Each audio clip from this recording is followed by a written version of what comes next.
Parler cuisine, épisode numéro 15.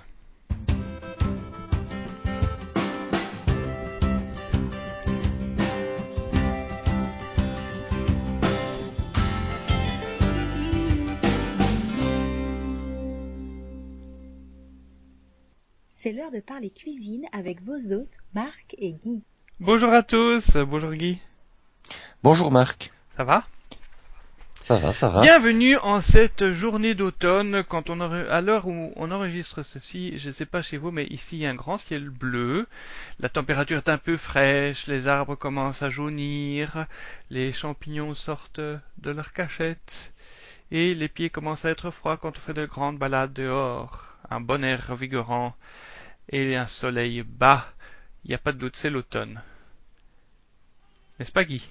Et l'automne, c'est la saison des potirons, des potimarrons et des autres courges. Donc nous allons faire une petite recette à base de ces produits, en tout cas de l'un d'entre eux. Voilà, on va pas dire que c'est relatif à cette tradition païenne qui nous vient d'Amérique et qui se célèbre le 31 octobre. Non, nous ne dirons pas ça, d'autant plus que la tradition existait déjà chez nous et que jadis les enfants utilisaient la veille de la Toussaint pour faire des blagues en découpant dans des grosses betteraves fourragères des têtes grimaçantes, dans lesquelles ils mettaient une bougie, et alors ils exposaient ce genre de tête dans les sentiers, je dirais après un tournant dans le sentier, de sorte que bien souvent les promeneurs qui s'y rendaient le soir dès la nuit tombée ou quand le soir tombait pouvaient être surpris et parfois même saisis de frayeur. Donc c'est une tradition qui existait déjà il y a très très longtemps chez nous et qui a été réimportée effectivement d'Amérique, celle de faire peur comme ça la veille de la Toussaint. Voilà. Donc les potimarrons, potirons, il y a une différence?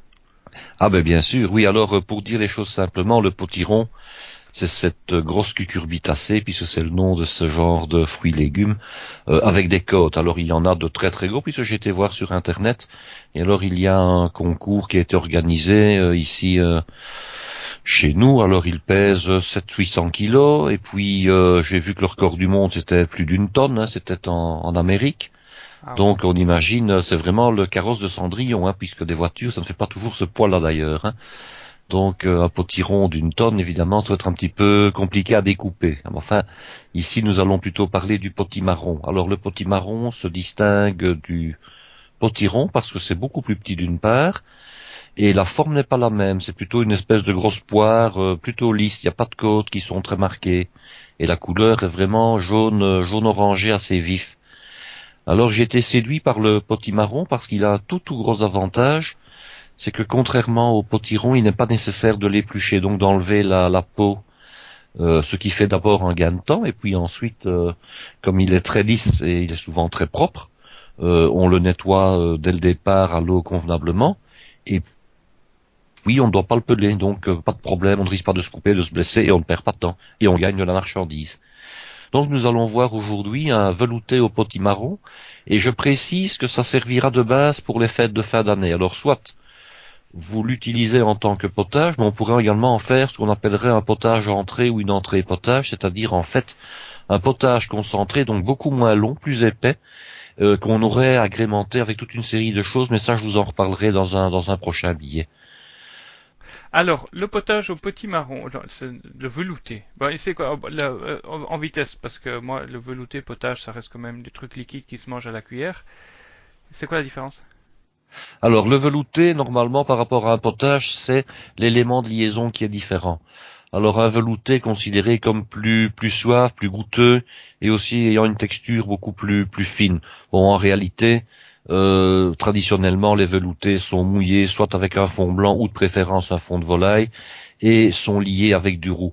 Alors ici, dans le cas du potimarron, c'est qu'il ne nécessite pas vraiment de liaison. Pourquoi? Parce qu'il est naturellement épaississant dans les potages. C'est un petit peu comme le cas de la courgette par exemple. Donc de quoi allons-nous avoir besoin pour une recette toute simple au départ? Un petit potimarron. Alors les potimarrons ont des poids qui varient de 750 grammes à plus ou moins 2 kilos. Donc on prend un potimarron moyen qui fait à peu près 1 kilo. Également un blanc de poireau. Si on n'a pas de blanc de poireau, on prend 2 oignons. On va nettoyer le tout. Alors un petit truc pour nettoyer le potimarron, vous commencez d'abord par le laver soigneusement. Ensuite vous coupez avec un couteau genre demi-chef à la fois la mouche et la tige, quand il reste un petit morceau de tige. Et puis je vous donne maintenant l'information, le truc pour pouvoir le couper sans vous blesser. Vous ne sauriez pas couper le potimarron en deux d'emblée avec le couteau à l'horizontale. Donc l'idéal, c'est de tenir le potimarron fermement avec la main gauche si vous êtes droitier, et d'enfoncer la lame du couteau vraiment comme si vous enfonciez le couteau dans un cœur, et de percer le potimarron jusqu'à la moitié à peu près en visant le centre. Et puis à ce moment-là, une fois que la lame est introduite dans le légume, vous pouvez donner le coup de couteau qui va le couper en deux assez facilement. Vous allez vous retrouver à ce moment-là avec deux moitiés de potimarron, et là il y a beaucoup moins de danger que ça ne vous échappe et que vous ne vous blessiez. Donc vous mettez à ce moment-là le potimarron bien à plat, côté coupé sur votre planche, et puis vous le coupez en quartiers, d'abord de nouveau en deux, et puis éventuellement chaque quartier en deux. Il y a des pépins, ça? Oui, tout à fait, et vous passez au travers des pépins sans problème. Donc vous allez vous retrouver avec des quartiers de potimarron. Le potimarron ayant été lavé, il n'est plus nécessaire de laver quoi que ce soit à ce moment-là. Avec un couteau, plutôt genre petit couteau de cuisine, vous enlevez soigneusement les pépins. Alors vous allez voir, les pépins dans le potimarron sont attachés avec toute une série de fils assez longs et un petit peu gluants comme ça. Donc vous enlevez soigneusement les pépins, et vous êtes méticuleux, vous devrez même y aller avec les doigts parce que certains pépins entrent carrément dans la chair du potimarron. Donc il faut bien vérifier que tous les pépins aient été enlevés. Alors quant au fil, ce n'est peut-être pas très ragoûtant d'un point de vue aspect, mais par contre au niveau consommation, ça ne pose vraiment aucun problème. Les fils sont parfaitement consommables, mais si vous préférez les enlever, vous pouvez les enlever. Alors, vous allez émincer le plus finement possible, je dirais des morceaux d'à peu près 3 ou 4 millimètres chacun de vos quartiers. Et vous allez également nettoyer votre blanc de poireau. Alors, je rappelle comment on nettoie un blanc de poireau. Donc, bien sûr, on ne sait pas quand on a un poireau entier le blanc du restant du poireau, donc on élimine la partie verte. S'il reste un tout petit peu de blanc de poireau qui est, disons, de teinte jaune clair, ce n'est pas très grave, puisque la couleur finale du potage sera jaune orangé, donc ce n'est pas très grave. Vous fendez le poireau sur la partie supérieure de manière à pouvoir bien nettoyer entre les feuillets, et vous coupez la racine au plus court pour éviter le gaspillage, et vous passez comme ça votre blanc de poireau sous un filet d'eau en veillant à bien écarter les feuillets donc de la partie supérieure du blanc de poireau au cas où il y aurait de la terre qui serait à l'intérieur. Et puis vous émincez également votre blanc de poireau. Donc vous avez à la fois des blancs de poireau émincés, du blanc de poireau émincé, vous avez vos potimarrons, vous faites fondre un peu de matière grasse dans une petite casserole de dimension adaptée, ça peut être éventuellement une petite marmite, et une fois que le beurre est mousseux, vous ajoutez vos légumes, vous mélangez avec une cuillère en bois, et vous faites suer. Alors l'opération qui consiste à faire suer, eh bien, pour y arriver, on couvre le récipient et on laisse cuire pendant quelques minutes à feu doux tout en mélangeant de temps en temps. De sorte que le légume va, je dirais, à la fois exprimer de l'eau de végétation d'une part, c'est pour ça qu'on dit suer d'ailleurs, hein, et d'autre part, son goût au contact du beurre chaud va être, je dirais, multiplié. Donc on a un potage qui a un bien meilleur goût quand on fait suer le légume que quand on mouille directement le potage sans faire cette opération-là. Alors le mouillement, eh bien l'idéal c'est d'avoir du fond de volaille. Comme on n'a pas toujours du bouillon de volaille fait maison chez soi, on peut très bien mouiller avec de l'eau et avec du bouillon cube de volaille, bien entendu. Je rappelle 2 morceaux, donc 2 cubes pour 1 litre d'eau, puisque c'est 1 cube par demi-litre. Celui qui veut faire son fond de volaille, il peut toujours aller voir Il l'épisode peut 3. toujours le faire et aller voir sur C'était dans l'épisode 3 qu'on le avait site. fait le bouquet garni et qu'on avait utilisé on va expliquer comment faire du fond de volaille avec ça. On avait expliqué comment on faisait un fond de volaille. Donc voilà, que ce soit un fond de volaille maison ou un fond de volaille, je dirais, concentré. Alors, on ne mouille pas le potage beaucoup plus haut que la hauteur. Pourquoi? Parce qu'il est toujours possible de rajouter par la suite de l'eau et de rajouter un cube ou bien un petit peu de fond de volaille. Donc, on amène à ébullition et puis on diminue la puissance de la source de chaleur de manière à ce que le potage cuise à frémissement. Donc, ça ne doit jamais bouillir comme de la lessive. Ce n'est pas utile à aucun point de vue, ni pour le potage en lui-même, ni pour votre facture de gaz ou d'électricité. Le potage va relativement vite pour être cuit. Je dirais qu'en un quart d'heure, si les morceaux ne sont pas coupés trop gros, le potage est cuit. Alors comment se fait-on pour se rendre compte de la cuisson du potage. Avec une écumoire, on prélève un peu de légumes et avec un couteau pointu, on pique dans le légume et le couteau doit y pénétrer facilement. S'il y pénètre facilement, ça se vérifie très aisément, eh bien c'est que le potage est cuit, il n'y a plus qu'à le passer. Donc on va le mixer. Vous allez mixer soit avec un mixeur plongeur, donc c'est le mix-soupe traditionnel, soit avec ce qu'on appelle un mixeur bocal où la lame se trouve donc dans la partie inférieure du bocal. Attention, les mixeurs de ce type-là, non professionnels, n'ont généralement pas de démarrage progressif. Ça veut dire que lorsqu'on met ce genre de potage très brûlant dedans, parfois on est surpris. On a le couvercle qui monte en l'air, donc il est toujours intéressant à la fois de le maintenir, tout en laissant une possibilité à l'air chaud de sortir. Pourquoi? Parce qu'en réalité, l'air qui se trouve au-dessus du niveau du potage, au départ, il est froid, et puis quand vous allez mixer, il va chauffer très rapidement, il va donc augmenter de volume. Et c'est ça qui souvent provoque les accidents et les éclaboussures. Et exactement. Et ça sort, et puis surtout, si on a trop rempli le bocal, quand on met en route par le vortex qu'on crée, on a une partie du potage qui sort du bocal et du couvercle, et on est parfois chaudement ébouillanté. Donc il faut pas le remplir trop fort, maximum 3/4 du volume utile. Hein. Donc voilà, le potage a été mixé. En fonction de sa consistance, on va le remettre à consistance, soit en ajoutant de l'eau et du fond de volaille en cube, soit éventuellement en ajoutant du fond de volaille maison. On ramène à ébullition, on laisse de nouveau mijoter pendant 1 minute ou 2, histoire que le tout soit bien homogène et que le bouillon cube est fondu. Alors un petit truc, quand on rajoute un bouillon cube, on ne met pas le morceau comme ça tel quel dans la casserole et le laisser descendre dans le fond. Généralement, il est très friable, donc on le brise dans ses doigts, on les frite de manière à ce qu'il soit déjà, disons, presque fondu et il va fondre beaucoup plus facilement. À ce moment-là, on va rectifier l'assaisonnement, alors du sel, si c'est nécessaire, et éventuellement un petit peu de poivre, puisque ce n'est pas un potage vert, donc on peut poivrer, puisque le blanc de poireau est beaucoup moins piquant que le vert de poireau. Poivre blanc ou poivre noir? Ah, écoutez, ça c'est une question de goût. Pour la présentation, le poivre blanc ne pose pas de problème puisque lui ne laisse pas de traces très visibles. Le poivre noir, par contre, est plus parfumé. La seule chose, c'est que si on le moud avec un moulin qui a une mouture un petit peu grosse, on risque d'avoir des petits points noirs. Mais si ce n'est que ce désavantage-là, il n'est pas très important finalement. Alors comment faire pour que notre moulin moule plus fin? Ah, eh bien, si on n'a pas un moulin spécial qui permet de choisir la mouture, l'idéal pour qu'il soit, qu'il donne une mouture plus fine, c'est de resserrer la vis qui est au-dessus quand c'est un moulin de type Peugeot, donc un moulin où il y a un couvercle qui se visse. Voilà. Donc on resserre au maximum, et à ce moment-là, on a une mouture plus fine, et si on écarte un petit peu la vis par le dessus, on a une mouture qui devient plus grosse. Ça, c'est vraiment une question, je dirais, de goût et de présentation. Alors maintenant, je n'ai pas parlé de la liaison. Hein, j'ai parlé de la consistance, mais sans dire qu'on pouvait éventuellement épaissir. Alors à ce stade-ci, vous pouvez épaissir de plusieurs manières. Moi, je conseille, c'est d'épaissir au roux, que ce soit un roux maison ou un roux industriel. Alors les roux industriels qu'on achète dans le commerce, ils se dissolvent très très facilement dans le liquide chaud.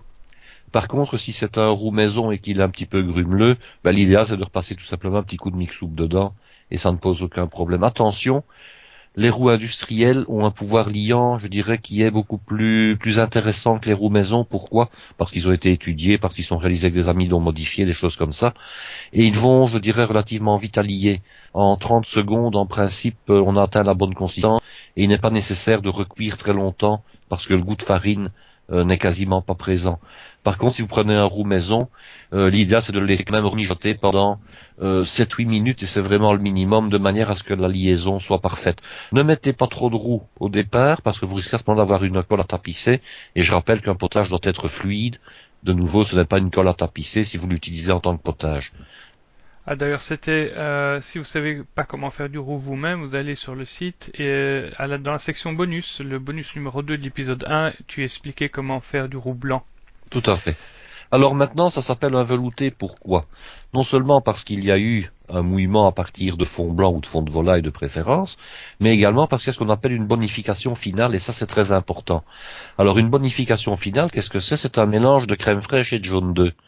Alors on considère généralement que pour 1 litre de potage, on peut monter à 1 décilitre de crème, 1 décilitre et demi, et entre 2 et 4 jaunes d'œufs. On peut éventuellement mettre plus, mais à ce moment-là, on va avoir les facultés de médecine qui vont nous écrire en disant que nous exagérons et que le cholestérol va nous guetter. Donc je dirais que pour un potage avec un mouillement d'1 litre, 1 litre, 1 litre et demi, 1 décilitre de crème et par exemple 2 ou 3 jaunes d'œufs, c'est une bonne quantité. Maintenant, Marc, on n'ajoute pas ça comme ça dans le potage en espérant que tout se passe bien, hein. Sinon ça ne se passera pas bien.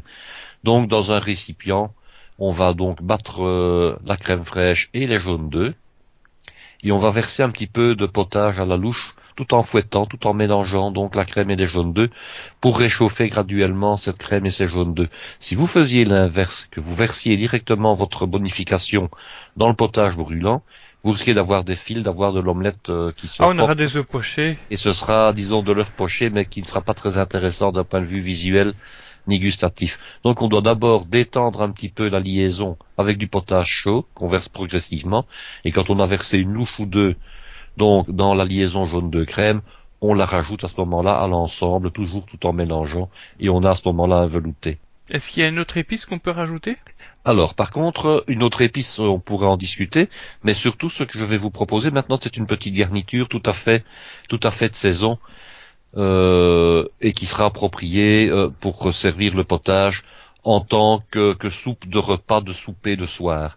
Tout d'abord, des lardons. Alors les lardons, vous prenez des lardons salés ou des lardons fumés. Généralement, on trouve ces lardons-là dans le commerce, qui sont déjà prêts à l'emploi, qui sont déjà découennés. Sinon, vous achetez du lard que vous faites trancher avec une épaisseur d'à peu près 1,5 centimètre, ne pas aller au-delà, sinon c'est un peu gros et c'est moins agréable. Vous enlevez la couenne, donc la partie cuir du lard, et vous enlevez, s'il y en a, des croquants, donc ce sont ces petits osselets blanchâtres qui sont souvent dans les tranches de lard. Donc vous les enlevez parce que ce n'est jamais agréable d'avoir ça dans son potage et de mordre dessus. Donc vous les taillez à ce moment-là en petits bâtonnets. Et puis, vous les passez à la matière grasse, vous mettez un tout petit filet d'huile, mais vraiment, c'est pour amorcer la fonte du lard dans une poêle incollable. Vous mettez vos lardons, dont je rappelle, soit de salé, soit de fumé, selon votre goût. Et puis, vous les faites rissoler gentiment, de manière à ce qu'ils soient bien dorés et qu'une partie de la graisse soit fondue, donc, et soit sortie des lardons. Graisse que vous pouvez éventuellement récupérer pour un autre usage. Attention, on ne fait pas rissoler les lardons à une chaleur trop vive, sinon on a une graisse qui brûle et ce n'est pas agréable pour la récupérer. Donc ils doivent être simplement bien dorés, bien colorés. Donc vous ajoutez vos lardons. Si maintenant vous décidez d'ajouter la graisse pour donner un goût supplémentaire, ce n'est pas un problème, mais je dirais que c'est un petit peu moins diététique. Donc ça le rend plus riche, quoi. Ça le rend plus riche. Ça va donner du goût puisque le goût du lardon va être amplifié par la graisse que vous allez ajouter dans le potage plutôt que de vous en séparer. Avec quoi peut-on servir? Eh bien, on peut servir ce potage potimarron lardon avec du fromage râpé, donc de type gruyère, de type Emmental par exemple, et avec des croûtons. Alors je vais vous rappeler comment on fait des croûtons, la meilleure manière de les faire. On prend du pain mie de préférence, donc c'est le pain toast. On les croûte légèrement, de manière à éviter d'avoir les petites croûtes, même si elles ne sont pas tout à fait désagréables, disons que c'est plus raffiné de ne pas les avoir. On taille des petits toasts en petits dés, donc transversalement dans les deux sens. Et puis, moi je reviens toujours à ma manière idéale de faire des croûtons, c'est de les passer en friteuse. De préférence une friteuse au beurre clarifié. Je rappelle qu'on a donné la recette du beurre clarifié également dans un autre podcast. C'était le premier épisode. Utile, oui, voilà, et qu'il est utile d'avoir à côté de la grosse friteuse familiale qui sert à faire les frites et autres croquettes, d'avoir une petite friteuse, je dirais d'1 litre, maximum 1,5 litre, dans lesquelles on passe les akouskis, des petits beignets et éventuellement donc les croûtons. Mais ça peut se faire à la poêle sinon. Ça peut se faire à la poêle, le seul problème c'est que quand on les fait à la poêle, on a rarement un résultat qui est homogène. Donc on a souvent des croûtons qui sont trop colorés sur une face, parfois même brûlés si on les néglige, ce qui ne doit évidemment pas arriver. Et on est de toute façon obligé de mettre beaucoup de matière grasse. Alors on va me dire, oui mais bon, si on met des croûtons dans un bain de friteuse, je dirais comme si on passait des frites, ils vont être gras, mais pas du tout. Ils ne vont pas être plus gras parce qu'une fois que le pain, la mie de pain a absorbé la quantité de matière grasse qu'il lui faut, elle ne sait quand même pas en absorber plus. D'autant plus que vous allez goûter les croûtons consciencieusement et puis les passer sur un papier absorbant plié en 2 ou en 3 épaisseurs, de manière à ce que l'excédent de graisse puisse s'y écouler.